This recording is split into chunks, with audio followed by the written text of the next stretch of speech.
Boa tarde a todos. Peço desculpa por este ligeiro atraso no início da nossa conferência. Queria agradecer à professora Ana Leal de Faria, não só o trabalho que teve para organizar este ciclo, a persistência de o manter, apesar de interrompido pela pandemia, e agora a oportunidade de recomeçarmos com ela hoje, e haverá uma última sessão deste ciclo no dia 4 de maio com o professor José Eduardo Franco. É a nossa intenção, aliás, dada a imensa qualidade que este ciclo teve e as peripécias da sua realização, virmos a repetir-no todo em parte em tempos mais serenos, porque há de facto aqui um excelente conteúdo que as pessoas têm que assimilar. O padre António Vieira é uma grande figura da nossa história, às vezes maltratado por ignorantes, e é muito importante que nós combatamos a ignorância das pessoas e cultivemos a admiração pelos grandes da nossa história que nos inspiram para sermos maiores no presente e no futuro. A professora Ana Leal de Faria é uma pessoa muito ligada à sociedade histórica, uma professora de história, historiadora, muito rigorosa, muito exigente portanto, com muita imaginação e capacidade de construção de programas como este, e, portanto, é para nós um grande prazer tê-la na direção da Sociedade Histórica, que é uma das vice-presidentes, e tê-la a animar estas linhas de trabalho, que se reforçarão em breve com um círculo de história que queremos organizar no quadro da Sociedade Histórica, para termos mais genica, mais capacidade de intervir publicamente. Há grandes ventos contra a história do país e, portanto, temos que animar mais correntes para esclarecerem a juventude, a opinião pública, sobre o que é Portugal, que vai fazer 900 anos, o que são na nossa memória e na nossa história atual os descobrimentos e a sua continuação. Os descobrimentos representam mais de metade da história do país e, portanto, não termos nenhum embaraço em lidar com as questões que são às vezes tratadas fora do seu tempo. O padre António Vieira foi um vulto avançado na sua época. O tema que, aliás, hoje será tratado pela professora Ana Leal de Faria tem a ver com isso. Boa parte da ação diplomática teve a ver também com a relação com as comunidades descendentes dos sefarditas expulsos de Portugal, em alguns países, e, portanto, mostra como ele era avançado para o seu tempo. Professora, muito obrigado. Queria agradecer as suas palavras, Sr. Presidente, e agradecer a vossa presença nesta estreia, digamos assim, ou nesta abertura depois do período de confinamento, esperando que seja o último, e iríamos, portanto, retomar, passado exatamente meio ano, o ciclo de conferências sobre o padre António Vieira, que aqui iniciámos em setembro, outubro do ano passado, e que interrompemos no princípio de novembro, quando voltou tudo para casa. Foi sobre o padre António Vieira, que, como já foi dito, eu queria cumprimentá-los a todos e agradecer a presença de todos. Tive há bocadinho a experiência da vacina, espero não colapsar hoje, só colapsar amanhã, e tenho imenso gosto em eu admiro imenso, até salvo a modéstia, em algumas atitudes do bastante correndo contra o pensamento trouxe muito disso. Acho que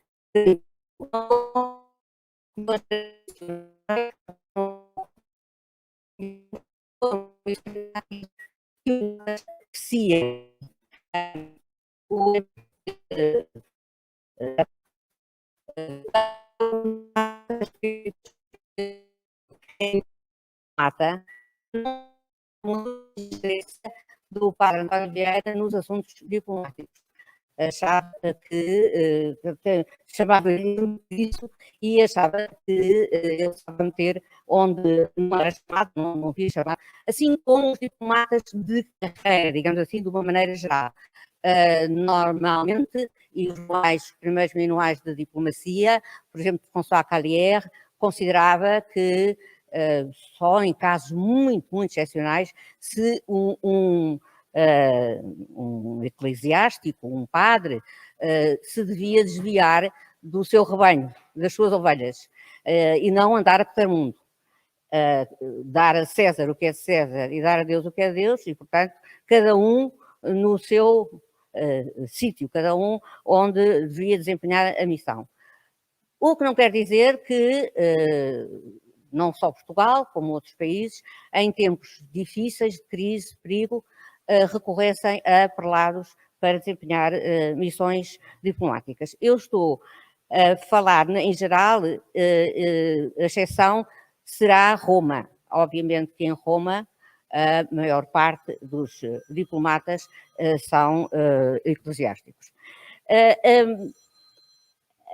A frase de António Vieira, que eu destaco, de qualquer maneira, no início desta conferência, é esta que colhi numa das cartas que ele escreve em 1650 ao príncipe herdeiro Dom Teodósio. Diz-lhe, como há poucos Antónios Vieiras, há também poucos que amam só por amar, só por amor. O que significa que ele agiu desinteressadamente e agia desinteressadamente, apenas movido pelo o tempo da restauração, e convém lembrar, é um tempo muito difícil na Europa em geral. É o tempo, um tempo pautado, toda a primeira metade, até meados do século XVII, pautado pela Guerra dos 30 Anos, que foi a última guerra por motivos religiosos que assolou a Europa. Consideram também os especialistas que os congressos de Westfália abrem a diplomacia moderna, abrem um período novo, digamos, nas relações entre os vários Estados europeus, que agem movidos pelos interesses, pela razão de Estado e não já por assuntos de caráter religioso. A cristandade vai sendo cada vez mais Europa, embora se reveja como cristandade quando se une, por exemplo, no combate ao turco. De qualquer modo, a segunda metade do século XVII já é pautada por outros, por critérios e por motivações diferentes, pautada na segunda metade do século XVII, em grande parte pelas tendências hegemónicas e pela rivalidade franco-castelhana, que terminará, digamos assim, culminará com a Guerra da Sucessão de Espanha, e a junção, digamos assim, numa grande aliança em que Portugal participa sem problema em juntar-se aos príncipes protestantes que faziam parte da grande aliança, assim como o imperador Leopoldo católico. Portanto, já não são os motivos de caráter religioso, já não são católicos e protestantes em luta, digamos assim, já são outros os motivos que norteiam as opções das potências. Portanto, a razão de Estado, neste século que os próprios contemporâneos chamavam o século de ferro. Aparece esse título pela primeira vez e é depois aproveitado, digamos assim, por historiadores do século XX.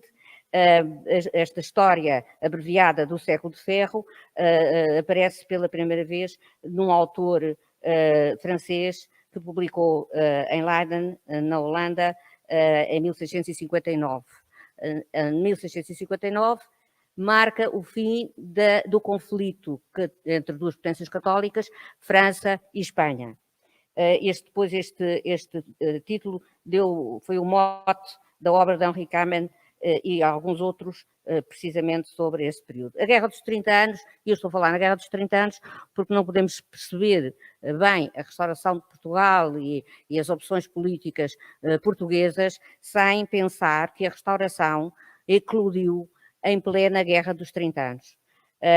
1618 a 1648 foi o último grande conflito religioso que assolou a Europa, e é no período francês, em pleno período francês, que em 1635 a França de Richelieu, por motivos de razão de Estado francesa, tinha-se aliado aos suecos protestantes. Portanto, Richelieu dá, digamos assim, a saída, digamos, para uma outra maneira de encarar os negócios e de encarar as relações internacionais. E não é por acaso. Os franceses prometeram aos portugueses apoio caso decidissem avançar e libertarem-se do jugo espanhol. E há muitas provas disso, nomeadamente de correspondência o Sampé, o cônsul francês em Lisboa. Encontrei uma correspondência, de alguma maneira, volumosa no arquivo do Ministério dos Negócios Estrangeiros francês, a correspondência que se prolonga, morreu com bastante idade, até pedindo favores a Mazarino para o genro, alegando os bons serviços prestados à França no período da restauração. E há provas, pelo menos desde 1638, que havia contactos entre os conjurados e o cônsul Sampé. Portanto, não é por acaso, e a França está interessada na sedição de Portugal, por assim dizer, na medida em que isso causava sérios prejuízos à Castela. Portanto, é neste quadro, digamos assim, que, já avanço demais talvez, é neste quadro que nós temos que pensar e enquadrar a participação na complicada área da diplomacia de um jesuíta, de um padre que...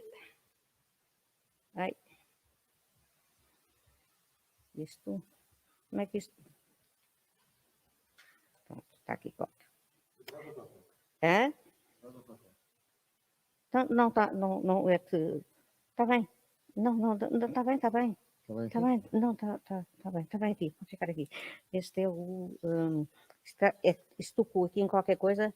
Portanto, há um grande esforço. Em 1640, foi necessário um grande esforço por parte de Dom João IV para reunir gente capaz de justificar a revolta de Portugal junto dos palcos das várias potências. Obviamente que não Madrid, mas as outras cortes, rapidamente, já agora avanço um bocado, rapidamente se enviaram embaixadas. Portanto, estas primeiras embaixadas, tentando justificar as razões portuguesas junto às potências inimigas de França, de Espanha, e depois a constituição de uma rede que se constituiu rapidamente, uma rede diplomática que abrange todo o período do reinado de Dom João IV, que morre, como sabem, em 1656. Esta rede eu incluí aqui também as tentativas portuguesas em Westfália, em Münster e Osnabrück, na tentativa a partir de 1644, portanto, estamos 3 anos depois da restauração, a restauração é no fim de 1640, estamos 3, 4 anos a seguir à restauração, a tentativa de incluir os diplomatas portugueses nos congressos que, em Münster, juntaram as potências católicas, em Osnabrück, as potências protestantes. Portanto, Portugal tenta que os seus diplomatas sejam aceitos à mesa das negociações, mas não conseguiu. A diplomacia espanhola era fortíssima e tinha o apoio também da Santa Sé, e o mais que conseguiu foi que os diplomatas portugueses fossem a coberto e com passaporte francês, portanto, a coberto da comitiva francesa ou a coberto da comitiva sueca. Portanto, Portugal está como observador, não consegue, e portanto, eu estou a referir estes aspectos da diplomacia portuguesa, aqui dois dos embaixadores portugueses em Münster.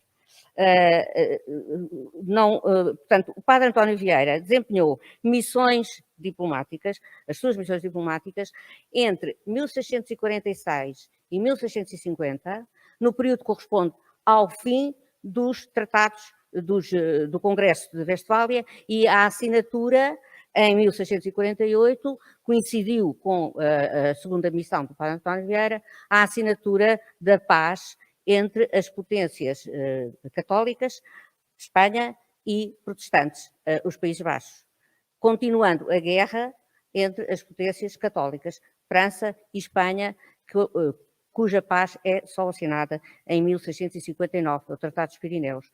Portanto, depois do Tratado dos Pirineus, e agora ainda justificando a designação de século de ferro, depois do Tratado dos Pirineus, só durante 4 anos, entre 1668 e 1672, a Europa não conheceu guerra, à exceção nas fronteiras com os turcos.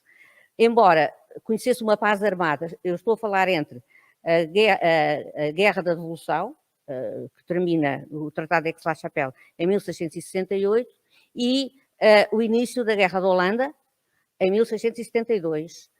Esses 4 anos são de uma paz armada, estava tudo à espera da guerra.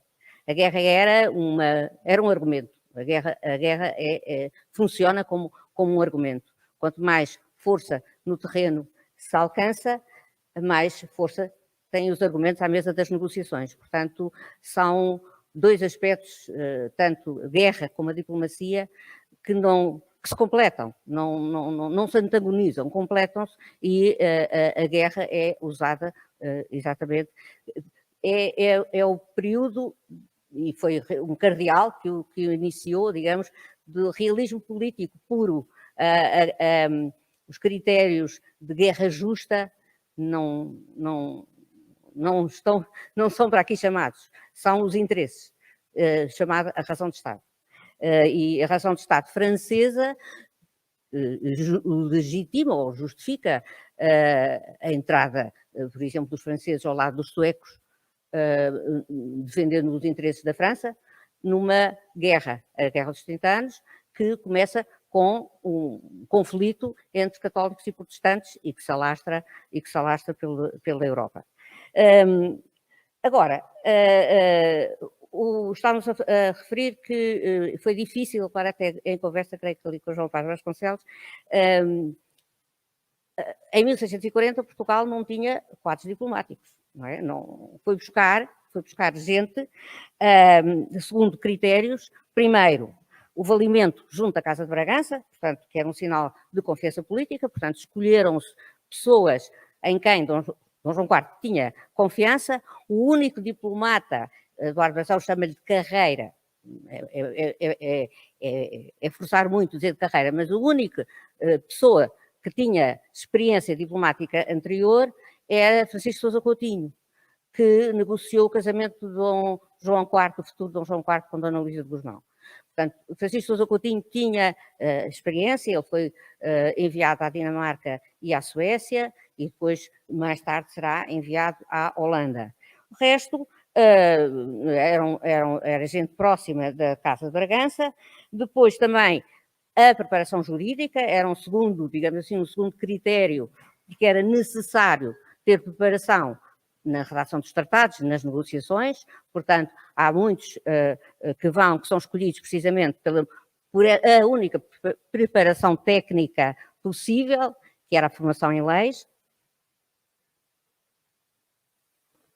E, finalmente, o terceiro critério, e aqui explica como é que gente como o padre António Vieira, o Frei Domingos do Rosário, um jesuíta e um dominicano, são escolhidos para missões complicadas e missões difíceis. O padre António Vieira, já vamos falar nelas. O Frei Domingos do Rosário foi escolhido para tentar negociar o casamento da infanta Dona Catarina com o Luís XIV, e por 2 vezes foi a França. Portanto, são missões em que a componente do segredo, a capacidade de descrição era fundamental. E os sacerdotes, Frei Domingos do Rosário era o confessor de Dona Luísa de Gusmão. o padre António Vieira não era o confessor de Dom João IV, foi depois o confessor de Dom Pedro, mas era uma pessoa de imensa confiança de Dom João IV. E, portanto, habituados ao segredo da confissão, eram pessoas indicadas para levar palavras secretas, e é nessa dimensão a sua capacidade, por um lado, de espírito, digamos assim, de missão e de ousadia e coragem, e por outro lado a sua capacidade de descrição, que, e até porque ele se ofereceu para isso também, que explica a escolha do padre António Vieira. Por outro lado, havia também outras questões a considerar. Por exemplo, a correspondência podia circular mais discretamente e não ser tão facilmente interceptada, coberto, portanto, dos colégios, coberto das redes dos colégios e dos conventos.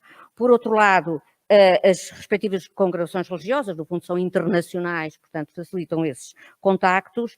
E depois há uma língua, a língua latina, que era domínio dos sacerdotes e também dos juristas, antes que o francês fosse a língua franca da diplomacia, era o latim. Só a partir do século XVIII, os tratados internacionais, claro, isso é redundante dizer, eram assinados, redigidos na língua nacional e na língua franca. O francês no século XVII, no século XVIII, o latim ainda no século XVII. Já disse que, de facto, não eram vistos, deixa-me só ler um bocadinho do que diz o Eduardo Brazão, era um intrometido aquele jesuíta. Tinha em Lisboa alto crédito, era ouvido pelos grandes do reino, a sua opinião que a paz com os holandeses era totalmente necessária e a guerra manifestamente impossível contrariava a opinião das corporações do país, do embaixador na Haia e do próprio rei e dos seus conselheiros. E depois Eduardo Brazão termina dizendo: foi sempre um mal para a humanidade, depois do período teocrático da Idade Média, que os ministros de Deus quisessem intrometer-se no espaço reservado a César. O padre António Vieira ousou intrometer-se, nem todos o compreenderam bem, mas ele, de facto, presta-se a enfrentar duas missões muito complicadas. Em plena guerra, numa época em que a política externa de Dom João IV tinha dois grandes objetivos: assegurar a inclusão na paz geral que se negociava em Westfália, nas cidadezinhas de Westfália, e também o outro aspecto era recuperar os domínios do Brasil, no Brasil, Pernambuco, tomado pelos holandeses em 1630. No reino escasseavam as forças militares, a Europa estava em guerra e, portanto, os meios eram, sobretudo, políticos, no sentido de tentar estabelecer ou consolidar as alianças com inimigos de Espanha e, eventualmente, selá-las com algum casamento que desse uma garantia de estabilidade dessas relações. E, portanto, é nessa dupla dimensão, tentar um acordo político com os holandeses e tentar o apoio dos franceses para os levar a assinar finalmente uma liga formal, e eventualmente selada com um casamento, que são os pontos principais das missões que o padre António Vieira recebeu. Portanto, há alguns apontamentos aqui sobre a Guerra dos 30 anos, as embaixadas da Restauração, a formação da rede diplomática portuguesa, portanto, e vamos, o tempo se calhar é pouco. A primeira viagem do padre António Vieira à França e à Holanda, as duas missões do padre António Vieira. Portanto, já referi que em França e na Holanda, os embaixadores portugueses enfrentaram as maiores dificuldades. O Francisco Andrade Leitão, enviado à Holanda, sofreu mesmo a casa foi, a população amotinou-se, incendiaram-lhe a casa, teve a casa pilhada, assaltada, houve motins populares contra as pretensões portuguesas. Lá se conseguiu assinar um tratado, mas um tratado peculiar, tréguas, um tratado de tréguas, não foi bem um tratado de paz. A situação com a Holanda era uma situação complicadíssima, porque estava-se em guerra no ultramar e em paz na Europa. Portanto, paz na Europa e guerra além mar não significava, portanto, a paz. O Brasil estava ocupado, e reparem que quando eu digo o Brasil é Pernambuco, mas no século XVII o Brasil era Pernambuco. O Brasil pouco mais era do que... o Brasil rico era Pernambuco. Luanda, centro fornecedor de mão de obra, de escravos, ao Brasil, tinha sido tomada pelos holandeses, já depois de assinado o tratado com os portugueses. Portanto, para os holandeses, as tréguas com Portugal valiam. Na Europa, a guerra continuava além mar. E, portanto, Dom João IV, um grande problema que tinha era tentar negociar com os holandeses uma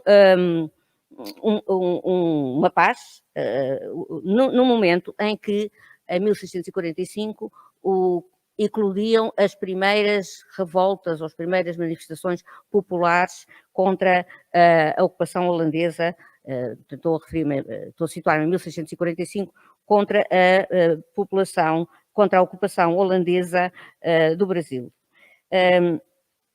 Eventualmente, Dom João IV aceitava resgatar Pernambuco a troco de dinheiro. Essa transação excluía a eventualidade de uma guerra formal com os Estados Gerais, mas era uma transação que necessitava do apoio de França.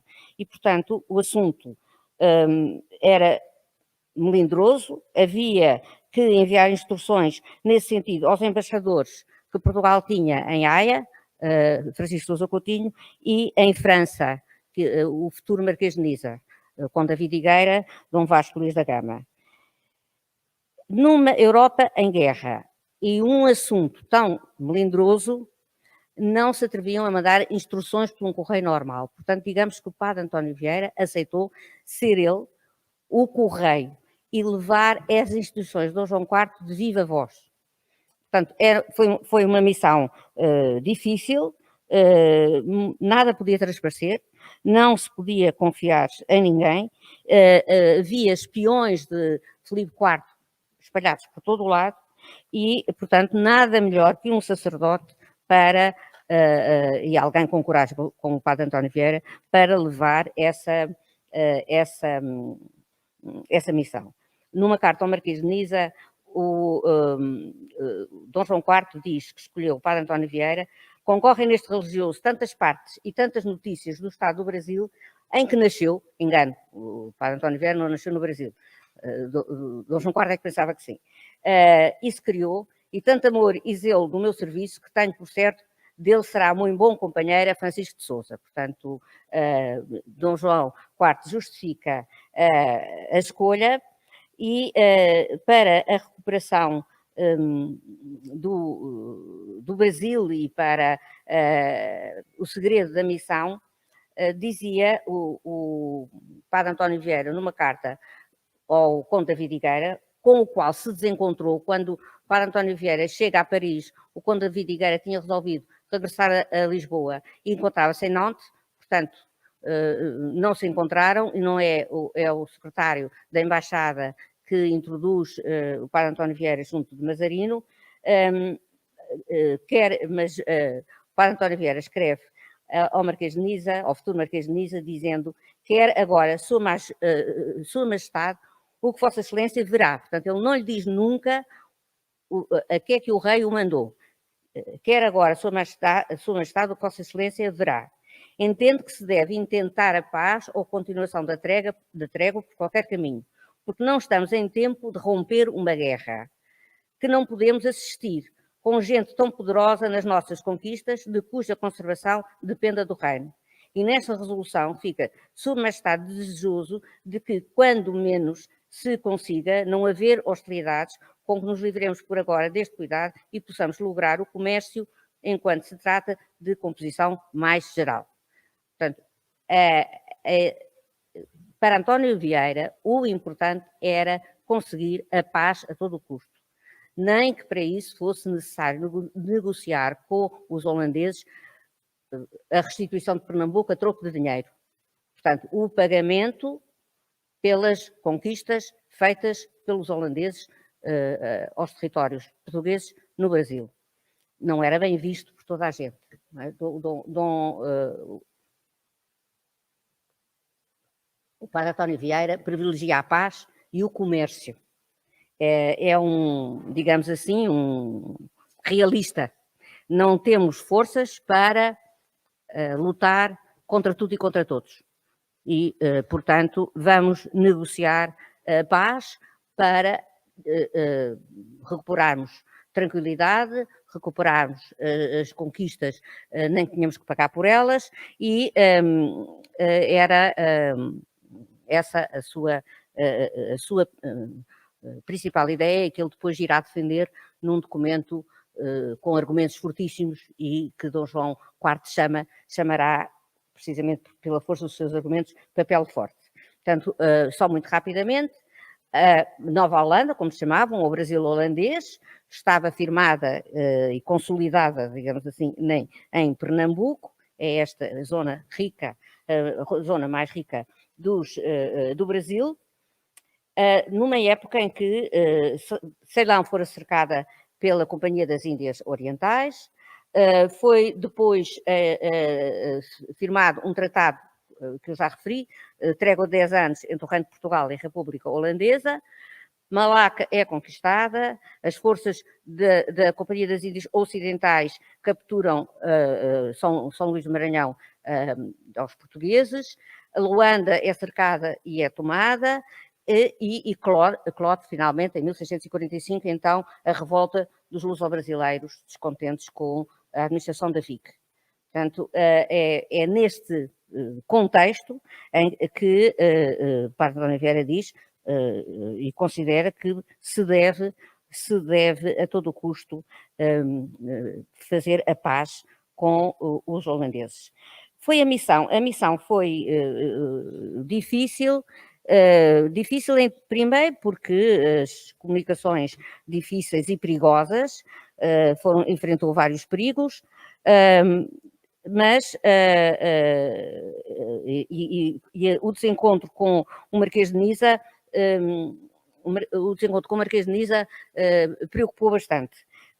Escreve-lhe, quando chegou, escreveu-lhe dizendo: quando Vossa Excelência se detém nesse porto, tanto mais cresce em mim o sentimento de não poder ir buscar a Vossa Excelência para falar em muitos particulares que se não podem fiar do papel e que podiam importar não pouco assim aos negócios do reino como à disposição dos de Vossa Excelência.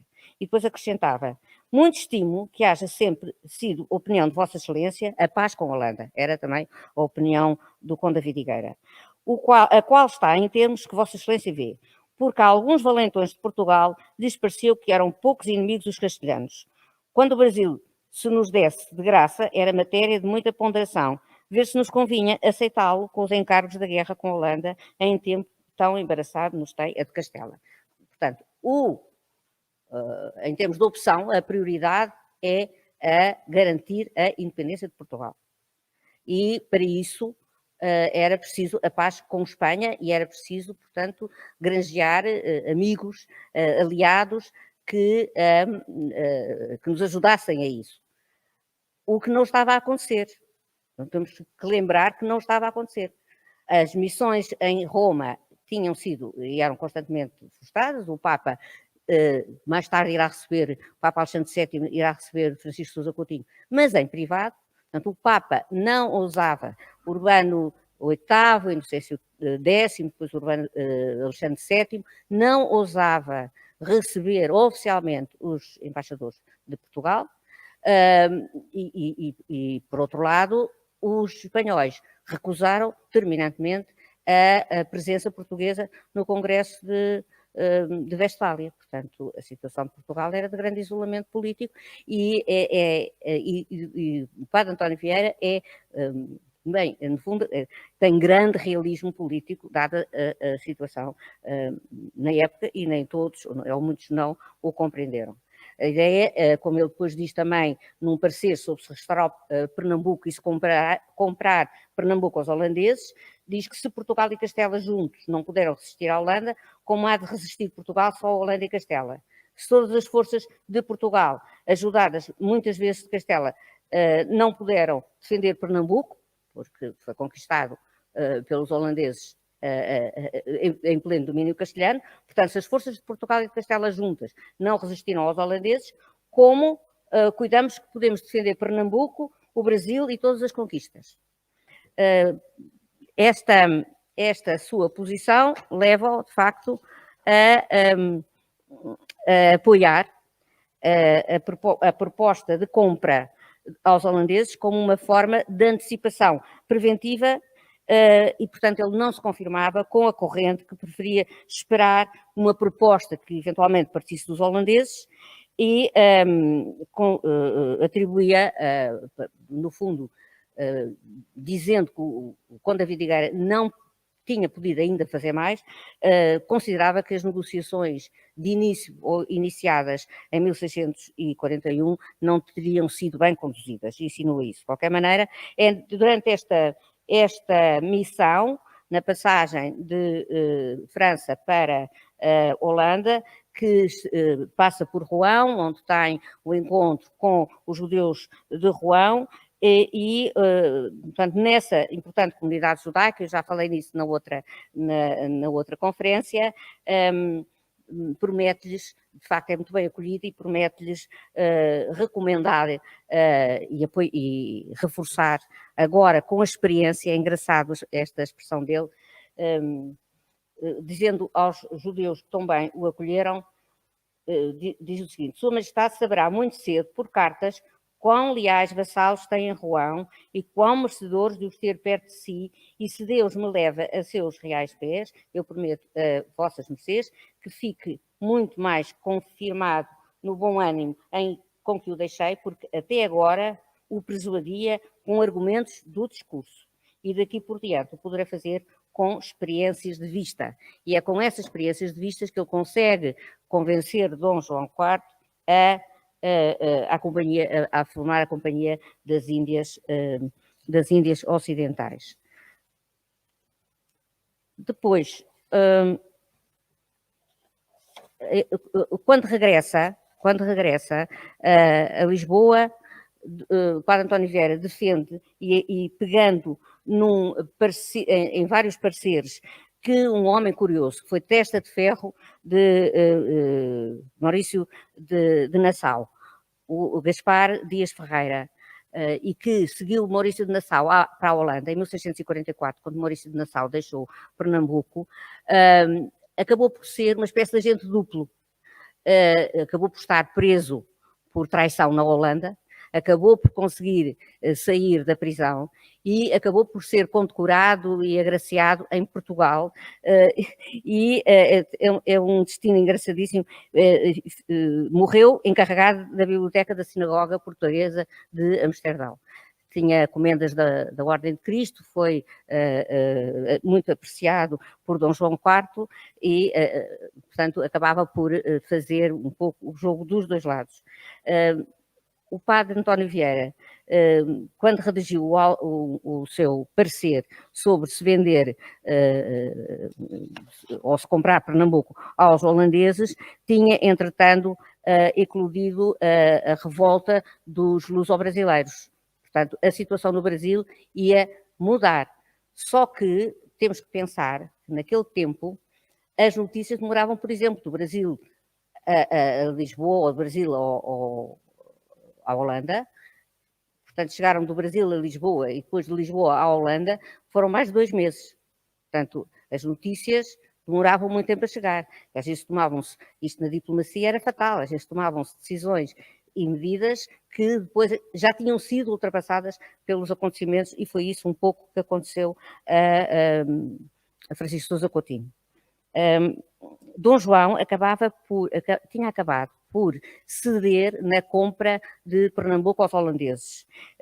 Tinha aceitado 3 milhões de cruzados em prestações de 500 mil ou 600 mil por ano, pagos em dinheiro. Esta aquisição iria abranger os territórios ocupados no Brasil, antes e depois do Tratado de Tréguas, e em África, depois desta data, à exceção de São Jorge de Mina. Luanda será, entretanto, de qualquer maneira, Dom João Salvador Correia de Sá tinha passado por Lisboa e preparava-se a futura conquista de Luanda, que é conquistada em 1648, se não me engano, em agosto. De qualquer maneira, o padre António Vieira volta a embarcar para a França e para a Holanda. Tinha 2 missões. Uma mais secreta que outra, diga-se passagem. Uma era levar novas instruções a Francisco de Sousa Coutinho, que estava em Haia,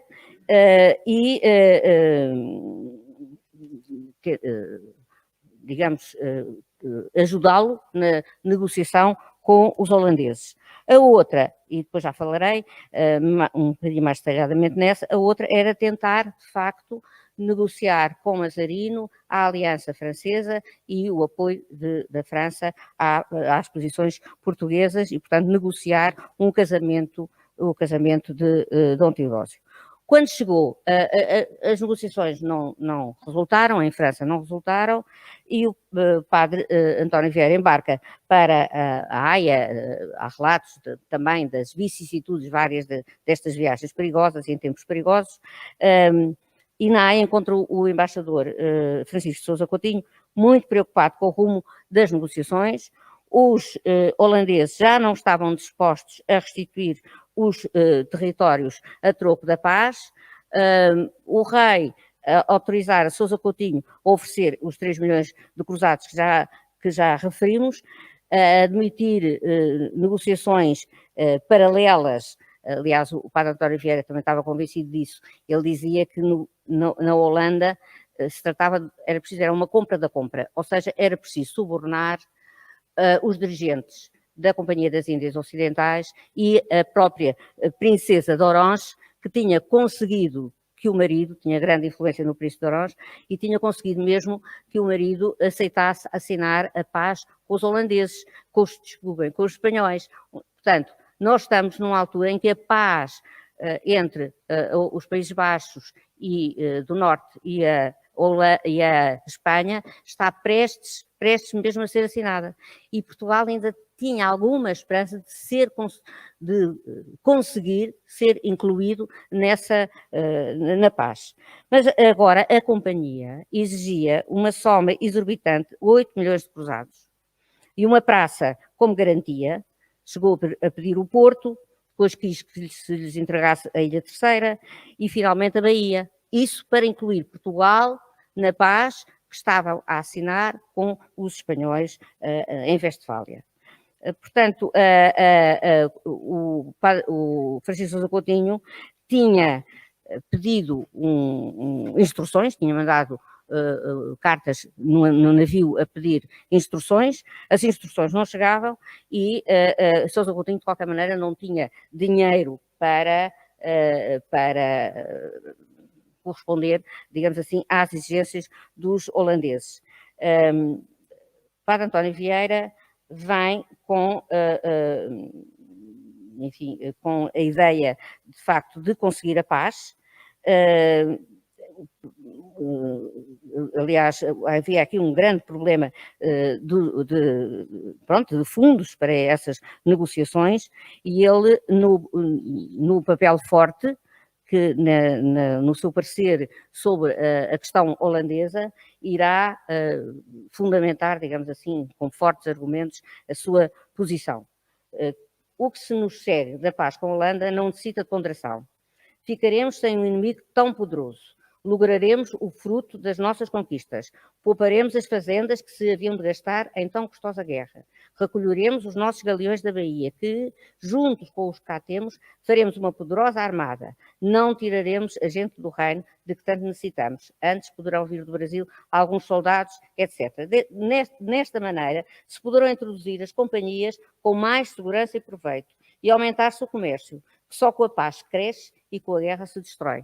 Essa portanto, é sempre um leitmotiv dos parceiros do Padre António Vieira e que é interessante de ver como este texto, que é um texto de forte realismo político, acaba com algum messianismo, porque ele diz, no fim, terminando o documento, que é longo, diz: mas tudo o que injustamente possui nas nossas conquistas se unirá outra vez com grande glória à coroa de Vossa Majestade, para a qual, não por esta, senão por outra guerra, tem Deus guardado a Vossa Majestade para possuir o império do mundo. Portanto, ao mesmo tempo, o realismo político, por um lado, digamos, o messianismo, o Quinto Império, enfim, as ideias que mais tarde levarão a uma outra perseguição, a perseguição da Inquisição, não é? Que acabará por ter um processo. Em Portugal, a opinião pública ia também tendo algumas notícias e não concordava, digamos assim, com o resgate não concordava com o resgate de Pernambuco, de modo nenhum. Além do mais, já tinha ocorrido em abril de 48 uma promissora vitória, a primeira Batalha dos Guararapes, a 18 e 19 de abril de 1648, cuja notícia só chegou à Holanda em junho, em final de junho. Esta vitória reforça consideravelmente o partido daqueles a quem o Padre António Vieira chamava, a designação não é minha, é do Padre António Vieira, os valentões de Portugal. Portanto, os valentões de Portugal, aqueles que intransigentemente queriam continuar a defender a integridade, digamos assim, do território e, portanto, recusavam o resgate de Pernambuco a troco de dinheiro, vem consolidada a sua posição. E Dom João IV manda, desagradado com Francisco Sousa Coutinho, manda-o para... desculpem, isto... credo. Manda-o para a Ilha Terceira. O Padre António Vieira convenceu o Francisco Sousa Coutinho a desobedecer, isto é gravíssimo, mas a situação também é de tal maneira difícil que não teve as consequências que teria tido numa outra ocasião. Francisco Sousa Coutinho permanece na Haia para ver se conclui as negociações com os holandeses, enquanto o Padre António Vieira vem para Lisboa e tenta defender a posição, tanto a posição de quem em Haia negociava com os holandeses. De qualquer maneira, a opinião pública não viu nada com bons olhos estas negociações. O Francisco Sousa Coutinho foi mesmo chamado Judas do Brasil, por ter pensado comprar, digamos assim, a paz e a restituição de Pernambuco a troco de dinheiro, portanto, é nesse contexto que o Padre António Vieira apresenta os seus argumentos no chamado papel, naquilo que o Dom João IV, como já disse, chamou papel forte. A rendição acabou com os holandeses, acabou por ser assinada só em 1654, quando os holandeses desistem de vez do Brasil. Com Portugal, a paz ainda demorou 7 anos a ser negociada, foi muito complicada, dá pano para mangas, mas o moral da história é que o Padre António Vieira acabava por ter razão, porque Portugal só conseguiu assinar a paz com a Holanda mediante uma indenização de guerra paga por Portugal enorme, 4 milhões de cruzados. O casamento de Dona Catarina de Bragança custou Tanger, Bombaim e 2 milhões de cruzados. A paz com a Holanda custou 4 milhões de cruzados e à força de Coxim e Cananor. Coxim era a joia da Índia, era a joia do Império Português na Índia. Estes 4 milhões de cruzados, Portugal não tinha pura e simplesmente possibilidade de os pagar. E isso possibilitou aos holandeses mais ocupações no Oriente, com os argumentos de que não restituíam as praças conquistadas enquanto Portugal não pagasse. Portugal não pagava enquanto eles não restituíam as praças ocupadas. Andou-se nisso até que, 8 anos depois, Dom Francisco de Mel Manuel negociou, renegociou, digamos assim, a dívida e conseguiu transformá-la em direitos sobre o sal. De qualquer maneira, portanto, estes 4 milhões de cruzados foram pagos em diferido ao longo de quase 40 anos em direitos sobre o sal e Coxim e Cananor perdeu-se para sempre. Porém, com uma observação que é interessante, e é interessante no plano da redação dos tratados e dos compromissos internacionais. Dom Pedro, na altura, já, em 1669, Dom Pedro Regente, recomendou ao seu embaixador que não podendo, Dom Francisco, que não podendo conseguir que os holandeses restituíssem as praças tomadas, Coxim e Cananor, evitasse falar nelas. Portanto, que no tratado se não conseguia restituí-las, que no tratado não fossem mencionados para não comprometer os direitos dos seus sucessores. Um dia, quem sabe, poderiam reclamar essas praças. Portanto, é uma carta de Dom Pedro Dom Francisco Mel Manuel, interessante, quer dizer, os argumentos e a inteligência, a meu ver, dos argumentos, a inteligência mesmo, então se não consegue, disfarça, não fala no assunto, porque é um assunto que fica por resolver, é um assunto que ficou por resolver. Depois o tempo passou e nunca mais foi possível recuperar, mas não evitaria, portanto, não estaríamos comprometidos por nenhum tratado anterior. A outra parte da missão do padre António Vieira, e que também não foi bem sucedida, foram as negociações para o casamento do príncipe herdeiro, Dom Teodósio. Esse casamento já tinha sido proposto por Dom João IV, através dos seus embaixadores, logo a seguir à restauração, mas não foi, enfim, não foi encarado com interesse. Era o casamento de Dom Teodósio com Mademoiselle de Montpensier. Mademoiselle de Montpensier era filha do Duque de Orléans, irmão de Luís XIII. 7 anos mais velha, riquíssima, 7 anos mais velha que Dom Teodósio, La Grande Mademoiselle, como ela era chamada. Eu julgava que era La Grande Mademoiselle pela importância de ser filha do irmão do rei, quer dizer. Mas li algures que era La Grande Mademoiselle porque era enorme, era forte, era grande, com um contraste notório relativamente a Dom Teodósio, 7 anos mais novo e de certa maneira franzino. De qualquer maneira, Dom João IV não desistiu da ideia e resolveu adicionar-lhe mais qualquer coisa, que também chocou os valentões ou outros de Portugal, nomeadamente o próprio Marquês de Niza. Já, às vezes lembro-me disto, quando o Marquês de Niza diz que, e está relatado pelo Conde Ericeira, na história de Portugal restaurado, que mais depressa cortava as mãos do que assinar semelhante acordo, mas o prático, digamos assim, ou pragmático, se quiserem, Padre António Vieira apresentou esta proposta, que era Dom João IV abdicaria da coroa e retirava-se para os Açores, onde ia fazer um novo Estado. Angra seria a capital e, para além do arquipélago, Dom João IV, portanto, esse novo Estado, teria um território que abrangeria o Pará e o Maranhão, no Brasil.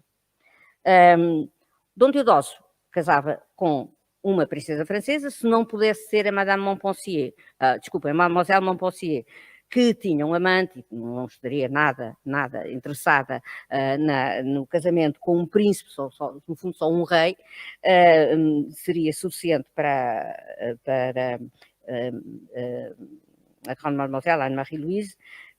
Poderia ser a filha do Duque de Longueville, por exemplo, ou outra princesa francesa, o que vem a acontecer 20 anos mais tarde, com o casamento de Dom Afonso VI com a Dona Maria Francisca. Portanto, a ideia de um casamento francês e a ideia de um casamento inglês surgem logo a seguir à restauração.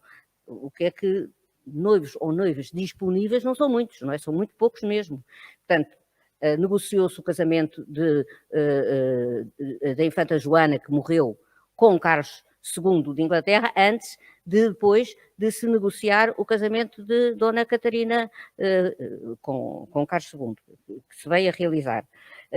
Portanto, o reino ficaria defendido pela França, a França, portanto, asseguraria a defesa do reino, e o regente, porque o Dom Teodósio era menor, o regente seria o sogro.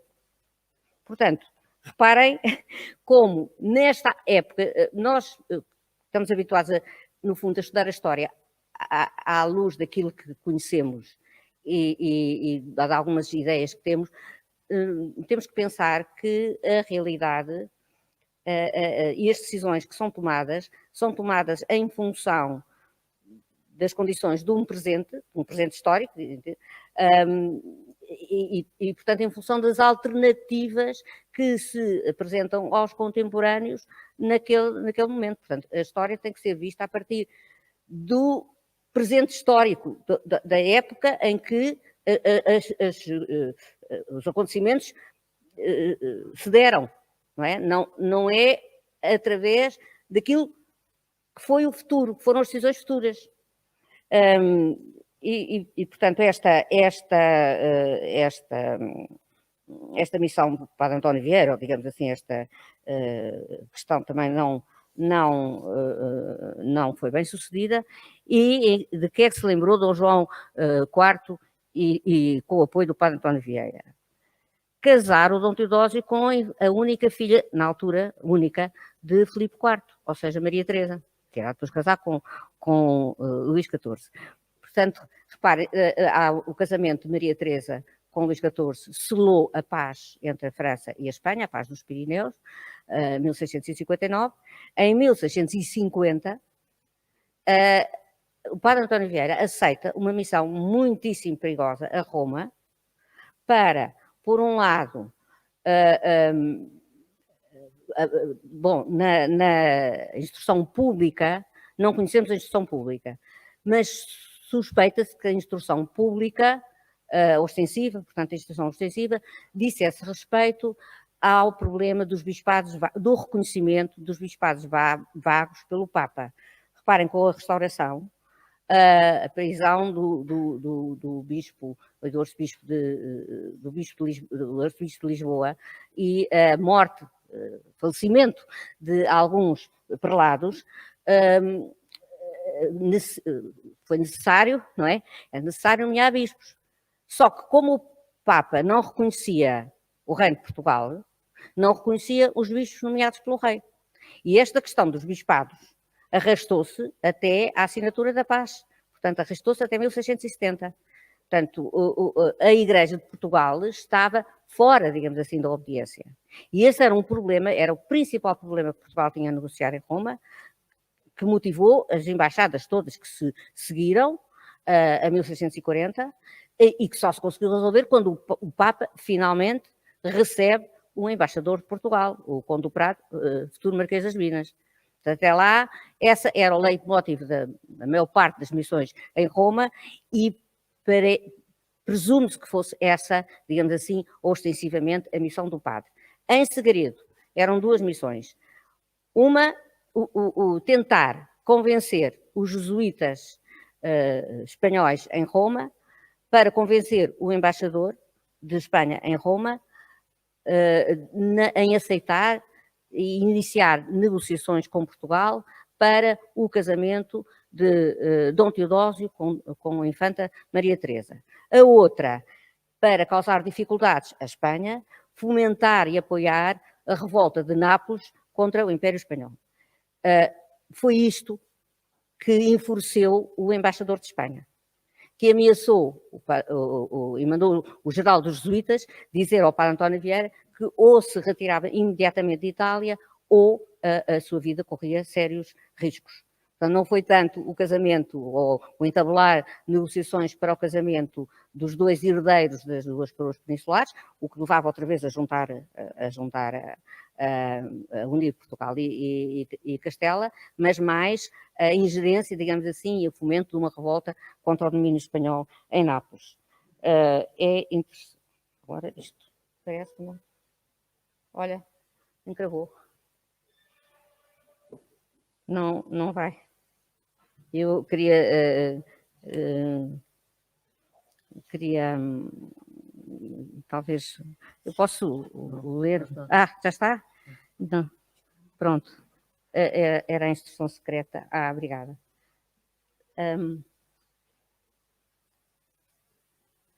Demais dos negócios que vos mandei declarar na instrução pública com que passais à Corte de Roma, reservei para esta secreta os principais, para que mais particularmente vos escolhi, fiando da muita experiência, do vosso grande juízo, amor e lealdade, os encaminheis de maneira que passe depois, com o bom sucesso deles, o mais prezado dos cuidados em que vivo, depois da minha restituição à coroa dos reinos. Mas porque a execução dela pode ser de alguma indecência no vosso Estado, ter inconvenientes para a vossa religião e, sobretudo, perigosa para a vossa pessoa e impedimentos para o negócio principal de que algo se trará, mando a ordenar a Manuel Rodrigues de Matos, que até agora me serviu com o título de agente na Praça de Liorne, passa a Roma em vossa companhia. Depois dá indicações sobre os procedimentos a ter relativamente aos contactos com os napolitanos, e se os napolitanos quiserem logo, sem esperar aviso de França, os socorrais para começarem a mover as armas, porque o meu intento não é só o de fazer mal a Castela, senão o de os remediar a eles e libertar o reino. E depois, mais adiante, é interessante quando Dom João IV diz o seguinte: quando a sucessão das coroas está em fêmeas, é máxima de Estado, recebida e seguida em todos, casá-la com o maior homem do reino, por livrar dos inconvenientes que nascem de trazer a ela príncipe estrangeiro. O príncipe meu, e portanto este era o caso de Espanha, não é? Só havia uma herdeira, Maria Teresa. O príncipe meu, sobre todos, muito amado e prezado filho, ainda abstraindo-me da qualidade de rei, pelo parentesco que tem com a infante, pela sua ascendência, e por senhor da Casa de Bragança, de que descendem todos os príncipes da cristandade, é, sem controvérsia de ninguém, o maior príncipe que vive em Espanha. É parente em graus muito conjuntos de quase todos os grandes de Espanha.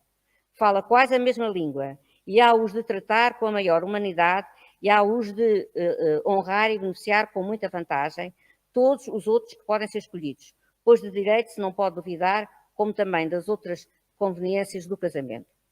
A união de Portugal a Castela, que é o segundo cuidado daquele reino, se consegue por este caminho, não só com suavidade, mas com sumo gosto de todos, cessando a guerra e as consequências que traz consigo, descansando os vassalos, aliviando e separando os reinos verdadeiramente cansados com tão contínuos trabalhos. E é este só o único caso por onde a união se pode conseguir, que falar em outros não é só cegueira, mas deslealdade, porque não parece verosímil que o julgue assim nenhum juízo pelas razões seguintes. Há 10 anos que estou de posse desta coroa e tenho em quase todos eles guerra com Castela e com Holanda, achando o reino e suas conquistas tão exaustas de tudo como o mundo sabe. Não só me conservei no reino, sem perder uma meia, mas estendi e dilatei os seus limites, tomando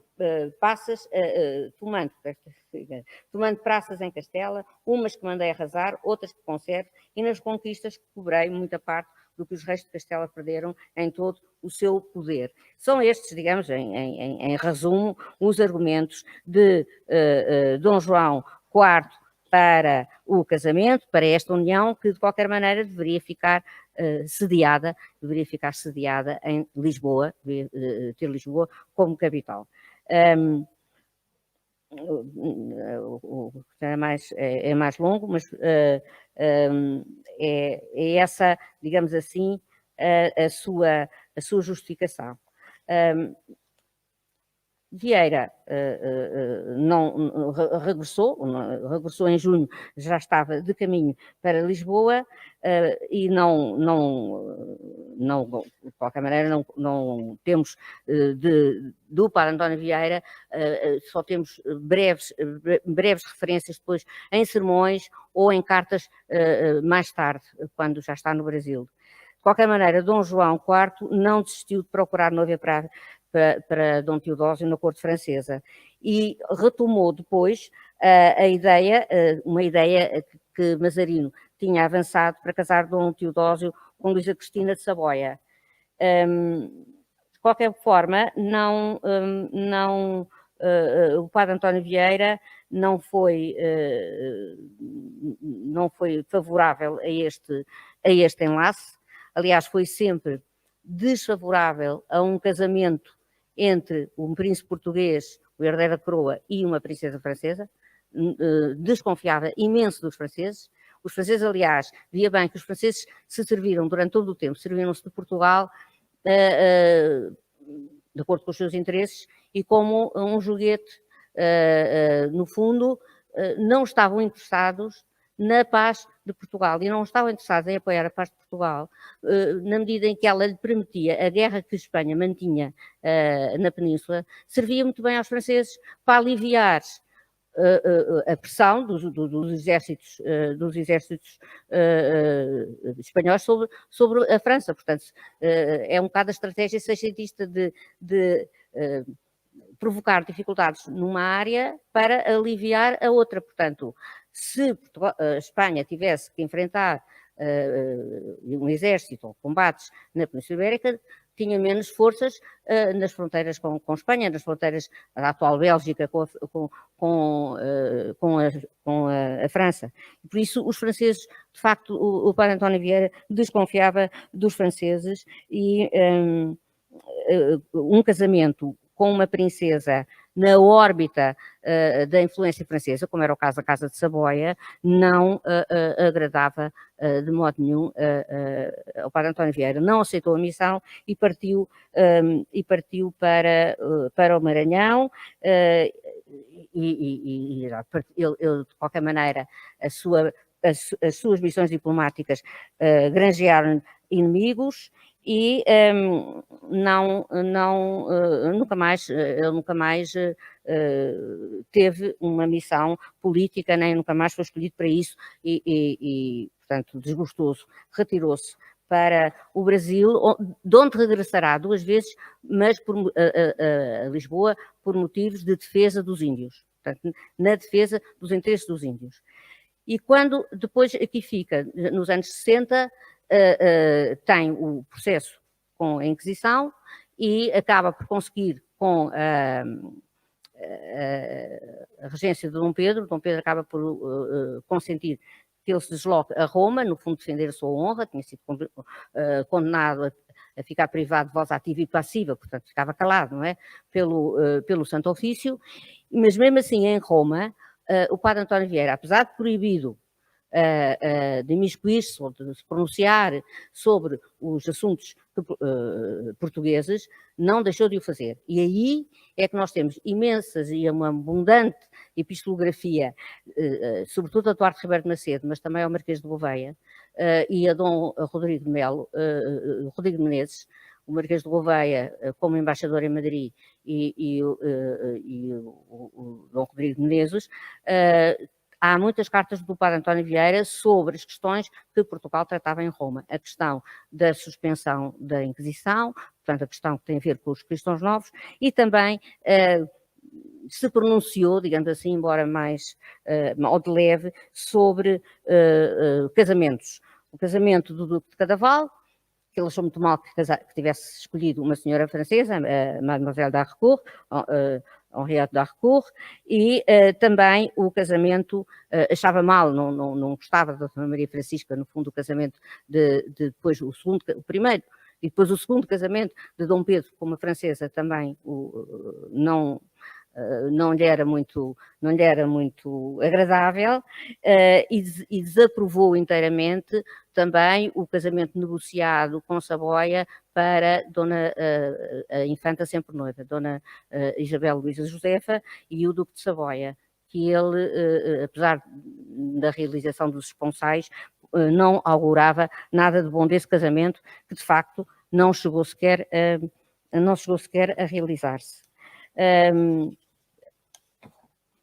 No fim de contas, o que é que podemos dizer? Acho que é tempo de acabar. As missões diplomáticas do padre António Vieira não foram bem sucedidas. Portanto, o padre António Vieira, como diplomata, nem sequer conhecemos grandes escritos dele. As suas missões, ou antes, estou a ser injusto também, tem os pareceres e, sobretudo, o papel forte, com argumentos fortíssimos relativamente à defesa daquilo que ele punha em primeiro lugar, a paz. Portanto, é, de facto, um defensor da paz e dos benefícios da paz. Instruções conhecemos poucas, como ele não desempenhou as missões, uma missão diplomática tradicional, os diplomatas têm as funções de representação, o senhor embaixador que me corrigir se eu estou a errar, mas têm funções de representação, têm funções de negociação, que é mais importante, mas quando não há nada a negociar, a representação é muito importante, e é uma outra muito importante, que é as funções de informação. Portanto, no século XVII, XVIII, um diplomata, digamos que ainda não há escola de diplomacia, não há uma carreira estruturada, mas um diplomata que permanece numa corte, como representante de um reino ou de uma república numa corte estrangeira, tem estas missões, não é? Negociação, representação, informação. O padre António Vieira teve uma missão, digamos, de agente, de secreto, no fundo, do monarca. Os embaixadores, na altura, era o Marquês de Niza, o futuro Marquês de Niza e o Dom Francisco Sousa Coutinho, que nunca obteve nenhum título. O Marquês de Niza tem já era descendente de vasta gama, é o quinto, não é? Quinto conde da Vidigueira, e recebe o título de Marquês de Niza, portanto é o primeiro, no meio das suas duas missões à França. Portanto, alguns em 1647, por aí. Mas pronto, e foi um dos restauradores.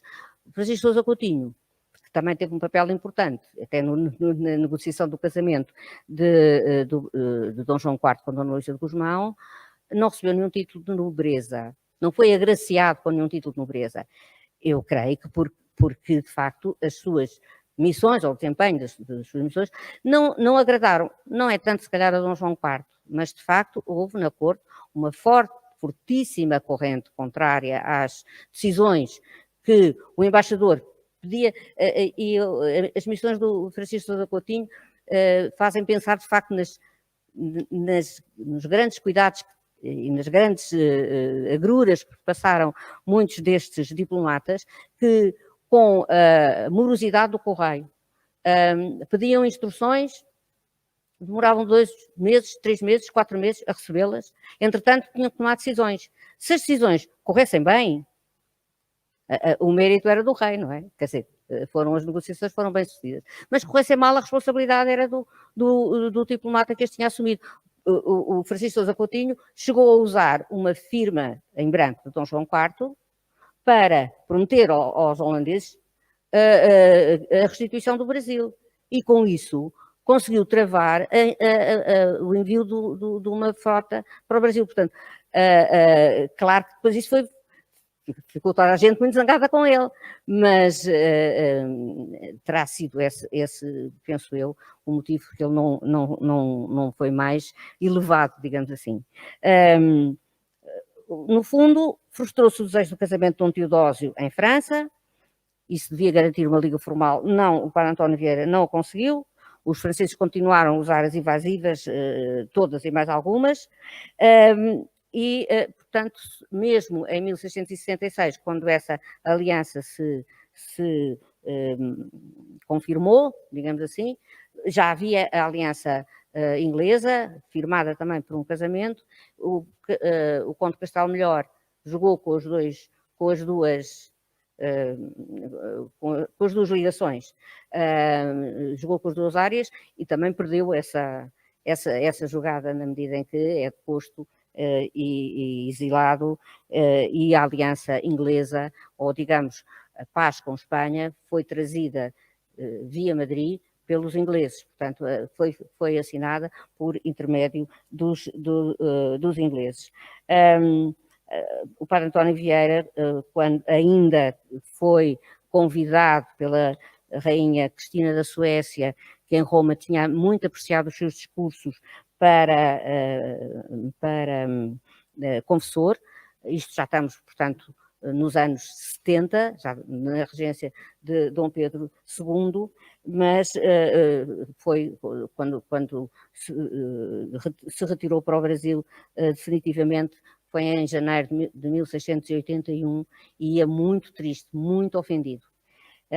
Mais tarde, e depois conhecemos algumas coisas destas missões através das cartas que ele vai escrevendo do Brasil, e mais tarde, numa das suas, eu fui buscar esta expressão dele, uma das suas cartas ao Dom Veríssimo de Lencastre, que era o Inquisidor-Mor, mas por estranho que vos pareça, vou dizer, não se choquem, era um bom homem. O Inquisidor-Mor era, Dom Veríssimo de Lencastre era um homem, pronto, era um homem com fama de santidade. Ele agradece a autorização que o Dom Veríssimo de Lencastre, como Inquisidor-Mor, dá para a publicação dos seus sermões. E ao agradecer diz: adoro hoje a imagem que nunca criei do agradecimento, nem por isso arrependido de ter idolatrado as estátuas da ingratidão, não só com os fumos do incenso, mas com os sacrifícios do sangue, e será a maior glória do meu amor à pátria, como é maior fineza servir aos futuros, pagar aos passados e não dever nada aos presentes. E com esta frase do padre António Vieira, eu vos agradeço também a vossa paciência de me terem escutado tanto tempo.